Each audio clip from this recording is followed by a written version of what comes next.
Hello, and welcome to a new series exploring the exercise of administrative power and how authority was constructed and expressed through visible emblems, the ceremonies, signs, symbols and structures that announced prestige and reinforced status. Considerable ceremony and insignia have been associated with royal power.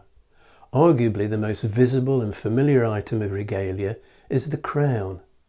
This image of Athelstan, the first king to rule over a unified England, is from an illuminated manuscript of around 930.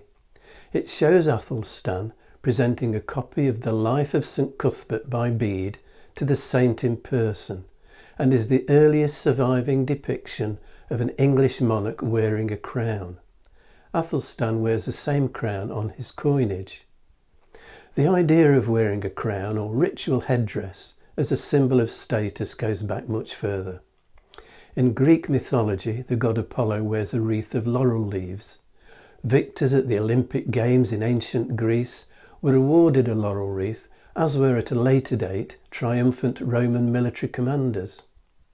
There are depictions in Celtic art from what is now Germany and Austria, dating to 2,500 years ago, showing individuals wearing what are known as leaf crowns. We can't be sure who wore such distinctive headgear, but chieftains or religious leaders seems the most likely explanation.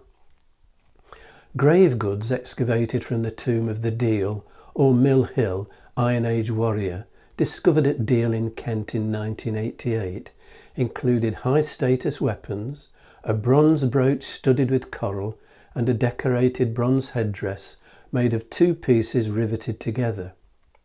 The imprint of human hair on the inner surface is evidence this was worn directly on the head and not padded or strengthened, so we must assume it was worn for appearance, for ceremonial purposes, rather than protection. Something similar was excavated in the late 1950s at the site of a Roman period temple at Hochwald-cum-Wilton near Thetford, suggesting such crowns were worn by priests. It's also made of bronze with an adjustable headband and medallions depicting bearded Celtic-type faces. A number of decorative half-bands or diadems were also found on the site.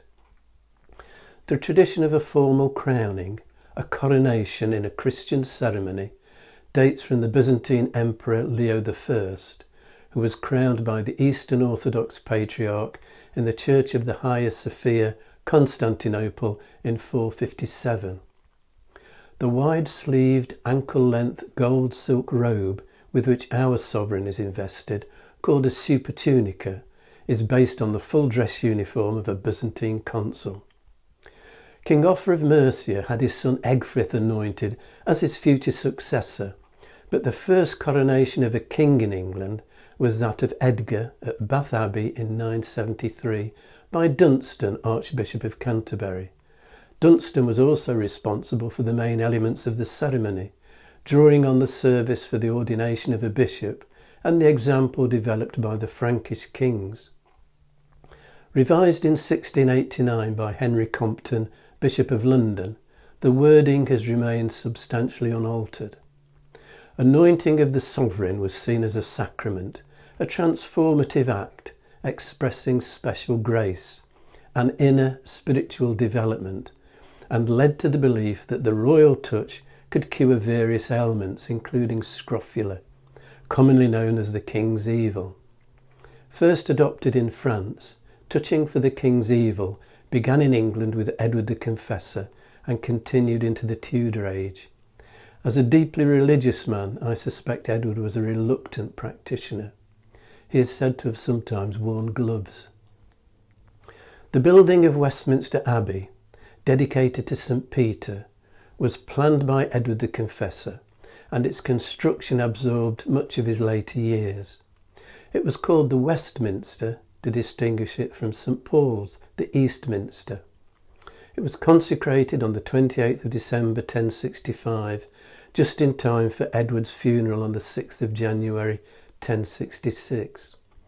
A scene in the Bayeux Tapestry shows a workman adding a weathercock, a final touch as Edward's funeral cortege approaches. Harold was crowned at the Abbey later the same day. All coronations since have taken place at Westminster Abbey. The Bayeux Tapestry shows Harold wearing a crown and holding the other symbols of royal authority, the orb and sceptre. The orb, a globe surmounted by a cross, symbolises the monarch's role as God's representative on earth, or in the title conferred on Henry VIII by the Pope, Defender of the Faith, somewhat ironic in hindsight, given Henry's later break with the Church in Rome. We can trace the adoption of the sceptre, a kind of symbolic staff, as a sign of temporal authority, back to the pharaohs of ancient Egypt. The crown jewels used by our medieval kings have largely disappeared, most broken up or melted down during the period of the Commonwealth after Oliver Cromwell's victory in the Civil War. A new set was commissioned for the coronation of Charles II in 1661. What is still known as St Edward's crown may contain gold from the original Saxon crown. 3 swords that precede the new monarch at a coronation ceremony, the sword of state, the sword of justice, and the sword of mercy, together symbolise the monarch's role in dispensing justice and defending the country from its enemies. The end of the blade is missing on the sword of mercy, which is known as curtana. According to legend, it belonged to the Arthurian Cornish hero Tristan, who left the point in the skull of Mormont, an Irish knight, and was brought to England by the Empress Matilda, daughter of Henry I and widow of the Holy Roman Emperor, along with the rest of her elaborate regalia, which was stored in London in the Temple Church. In an attempt to assert an element of authority by looking as regal and dignified as possible in difficult circumstances, King John wore his grandmother's ceremonial robes when he sealed Magna Carta at Runnymede in 1215. The swords of justice and mercy may date from the 11th century. It is more likely all 3 swords were made by the Cutler's Company in the 17th century, after the restoration of the monarchy. Next time, I'm going to say a little more about Westminster Abbey and its role in projecting royal authority. If you've enjoyed this video, hit the like and subscribe buttons and click on the notification bell to be informed when the next video is available, or you can subscribe by clicking on the rose window over my shoulder.